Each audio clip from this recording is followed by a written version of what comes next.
আজ আমরা যাত্রাপুর থানার এবং বিএসএফ 69 ব্যাটালিয়ন, বিএসএফ, টিএসআর, ৫ম ব্যাটালিয়ন, ৭ম ব্যাটালিয়ন, ৯ম ব্যাটালিয়ন এবং ১৪ নম্বর ব্যাটালিয়নের টিএসআর পার্সোনেল সহ আমার থানার যাত্রাপুর থানার অফিসার সহ আমি নিজে আমরা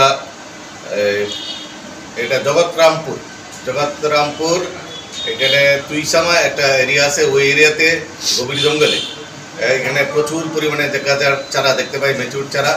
আমরা সাথে সাথে আমরা এগুলা আমরা কাটি এবং এটা আমাদের কাছে খবর ছিল এখানে অনেকগুলো গাঁজার চাষ হয়েছে। তো আমরা যাই এবং সবাইকে নিয়ে যাই, এখানে প্রচুর গাঁজার চাষ কাটা হয়, গাঁজার চারা। এবং এরপরে আমরা আরেকটা খবর আসে যে কেকেনগর এরিয়াতে প্রচুর গাঁজার চাষ হয়েছে। এখানে আমরা যাই এবং বিএসএস পার্সোনাল সহ এবং টিএসআর সহ আমরা এখানেও আমরা প্রায় 10টা প্লটের মতো আমরা গাঁজার চারা কেটে ধ্বংস করি। টোটাল আজকের যে আমাদের অপারেশন গাঁজা ডিস্ট্রাকশন যে অপারেশন, সেই অপারেশনে আমরা টোটাল 21টা প্লটে 1 লাখের মতো আমরা গাঁজার চারা আমরা কেটে ধ্বংস করে দিই এবং কিছু কিছু জায়গাতে আমরা যেগুলো ম্যাচিউর হয়ে গেছে আগুন দিয়েও জ্বালিয়ে দেওয়া হয় এখানে। তো আমরা এই কাজের মধ্যে দিয়ে আমরা জানান দিতে চাই যারা এই কাজটা করছে টোটালি একটা ইলিগাল এবং এই ইলিগাল গাঁজার চাষ যাতে আগামী দিনে না করা হয় এবং যারা এই কাজটাতে জড়িত আছে তারা যেন বিরত থাকে। এটা একটা অপরাধজনক ঘটনা। আমরা এই বিষয়ে আমাদের থানা থেকে তদন্ত চলছে এবং তাদের বিরুদ্ধে ব্যবস্থা নিতে আমরা অবশ্যই বদ্ধপরিকর।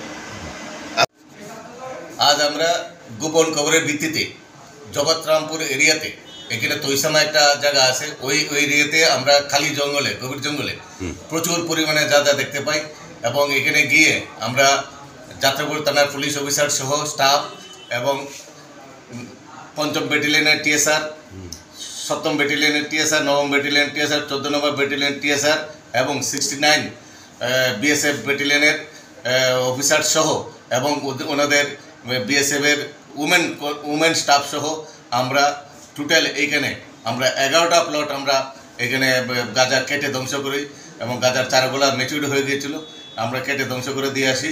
এবং এখান থেকে আসার পরে আমরা কেকেনগর অঞ্চলে অনেকগুলো গাঁজার খবর পাই। কেকেনগর এরিয়াতে এখানে আমরা যাই সবাই মিলে, বিএসএফ সহ এবং টিএসআর সহ আমরা যাই এখানে গিয়ে আমরা প্রায় 10টা প্লটের মধ্যে আমরা গাঁজা চারা দেখতে পাইছি এবং এগুলো আমরা কেটে আগুন দিয়ে ধ্বংস করে দিয়েছি।